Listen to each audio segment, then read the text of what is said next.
Hi, Ravi. Hi, Nitin. How are you? Good, good. How are you? Absolutely fine. Okay, so I'll think we'll jump on directly to the question. Sure. Go ahead. Introduction. Now, despite the necessity, why do you think entrepreneurs don't validate their business idea? There are a lot of reasons, Nitin, why they don't do it. There are pivotal reasons, and primarily they are that, first of all, they don't think it's critical, right?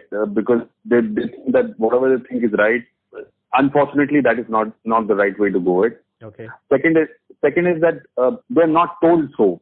Companies, they don't pick up guides and mentors and previous experiences as one of them. They think that, again, their thinking is right, must be right. So that's an ostrich policy, doesn't work. So they should ideally, they're not looking at, previous experiences for doing so. Mm-hmm. The third is they look at passive data. Google is great. It's a great repository, but not all the time or might fit in a product or services that you're planning to do, right? That's more important to understand from a passive.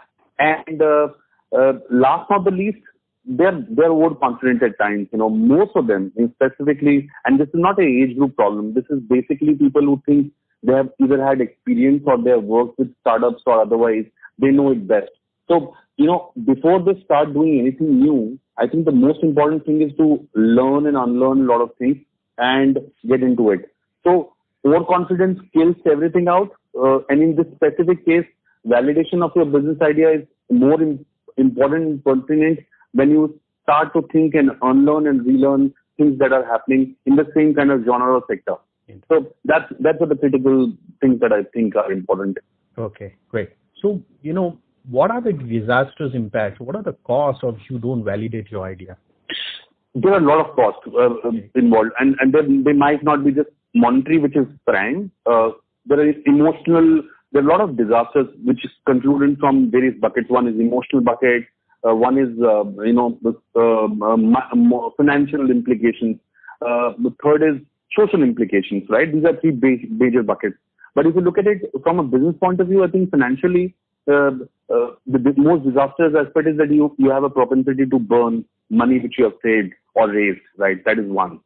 Second is your primarily understanding of go-to-market strategy can fall flat. That's one second important thing. The third is, of course, there's a propensity of losing your idea and business completely. It might be a great idea, but you might not have validated it. Yeah. So the propensity of the business falling flat is very, very high. Then the last not the least is, you might not have built a product which your target audience wants. I mean, for example, these days, if you build a restaurant or a mall, right, for example, or which customers can't go into or get into, it actually is a useless product. So validation from a perspective and that's the last and the most important point is that you build a product which the customer doesn't want it and is not willing to pay. So you're risking the business and the complete business dynamics. Yeah. So that's why it is the topmost reason why startups fail. Yes. You're building a product which the customer doesn't want it right now. And the most important part of this is that it is a very situational and it changes, dynamically over the days. Like, for example, a product which might not be great right now might be great 15 days or 1 month later. Mm-hmm. So people should be willing to pay for your product. That's the first thing. Yeah. I'm just, even me and a lot of people get confused between idea validation and product market fit. I mean, they think it's like, is it really like? See, they're part of the same genre, I would say, but in a different ballgame, you need to understand they're a part of the same coin, but in different formats. So an idea validation typically is a hypothesis of testing the waters or testing the markets for having your market to pitch the product, right? So validation is basically understanding the market dynamics, whether your product can be pitched in the market for your target audience or not. That's basically idea validation. Yeah. A product market fit is a second part of it. Okay. When you've done a validation, you have a product or a service that can address to that validated idea of the market, right? So once you've done the validation, then second point is your product market validation, which is the product market fit, as we call it. Okay. Right? So these are stages where you have to do it. There's no book learning from it. Yeah. This is more of getting the understanding that first you need to understand your validation process and understand that there is a market. And the second point which is important is after the validation is done, you have a product or services that addresses to that particular market or validation done. Okay. So that's when you kind of get your hands dirty on it, actually. Correct. Because first is the primary data where you know there's a want, there's a need, right?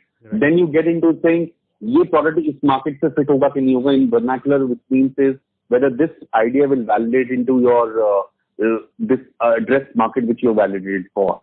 Okay, great.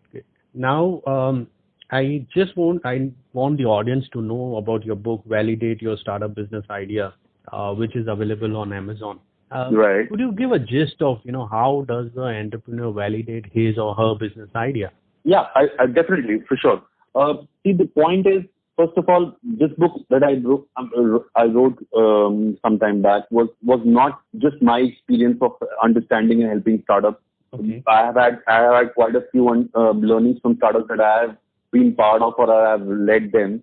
But these are across from many other startup specialists, investors, and mentors who work across the world. Because I lead one of the largest communities on LinkedIn, and this was more of a collaborative effort. Yes. So this came out as a gist of modern learning that we say, which is a collaborative learning. Okay. So there were about 25 to 30 odd key pointers that came out from the entire learning of validation of your idea, business idea. And I will not go deep into it. People can go through the book and understand it. Sure. But the top of the mind clearly had some 5-6 points, and I have some of them. First is to understand what is your area of interest. If your product idea has an area of interest, 50% of your job is done because you will not be working for it. You'll always be enjoying the work that you're doing. Okay. For example, if I like painting, right, or if I like drawing, and if I can build a business where I share my art with people and I sell it out, or maybe I nominate it for a business or for an art gallery or something, it works well for me, right?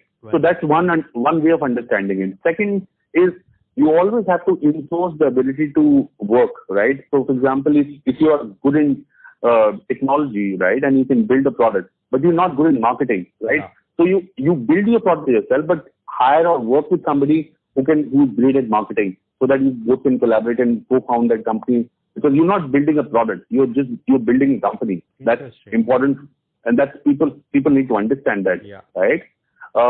The third point is to answer clearly the basic 5-6 dimensions, saying for whom are we building this product?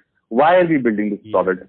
Where do we have to launch it? How do we have to launch it, right? The basic why, where, how, when, what, right? You need to answer those questions yourself. Then is building a product life cycle, understanding so if I start in 2020 and I want to go to 2021, what are the kind of pit stops that I have to build? Product market fit, validation of idea, go-to-market planning, who are the people involved, how would they do it, distribute that kind of work, and understand and go through the product life cycle board, right? Create your own product life cycle board, right? Right. Last not the least, do not build your business on this spreadsheet, because 90% of people, you know what, I've also done the same. If I put 50,000 rupees and I have 200 customers, then multiply by 5, I will have 2 million customers in 1 year with a minimum amount of paying of say 200 rupees or $200. I will be a billionaire or a millionaire after 1 year. I get false flag. So I think be realistic. Do not go by what your teacher told you or by what your mentor told you. First, do your own home math. They might be right, but do your own thinking and get things across in terms of building it out, because that's more important. And 90% of the startups generally fail not because they don't have funds, because they do not validate. They build their whole business plan in Excel sheets, and that's not right all the time. So that's the key parameters that I feel. There are about 25 other parameters which I request people to just dig in and understand from a very realistic point of view, not from from a gyan or from a unlearning perspective only, but understand from realistic perspective while reading book. So in your book, have you provided the tools and all, which will help people to do it all alone and they can learn and relearn or unlearn? Yes. This is more of realistic ones. And when there's a collaboration, Nitin, right? People, it's not just me who is given the POV, the point of view. Yeah. There are a lot of investors, there are a lot of mentors, there are a lot of entrepreneurs who have given their 2 cents, right? Saying how they have gone through it. So it's a holistic point of view, not just mine. So imagine the losses and you're just giving at almost a fraction of a cost for the people to actually go and validate before they kind of pitch to the investors. Right. This is the first thing that an investor wants to understand, right? Exactly. Do you have paying customers? Yeah. Do you have a market that you are addressing to your product market fit? Do you are addressing a existing solution to an existing problem? So these are the 3 basic questions that an investor would ask all the time.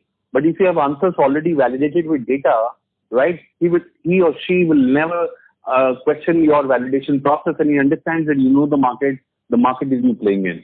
Awesome. Thank you so much, Ravi. I'm sure at least thousands of entrepreneurs must go through this podcast and must buy your book, and they would definitely be interested, or in fact, they should validate their idea. Thank you so much for your wisdom, insights, and the help that you're, doing it for all the entrepreneurs in this ecosystem. Thank you, Nitin, and I wish you all the best, and I hope everybody's safe and sound. Thank you so much. Take care. Take care, you too, Nitin. Yeah. Bye-bye. Bye. See you. Bye-bye.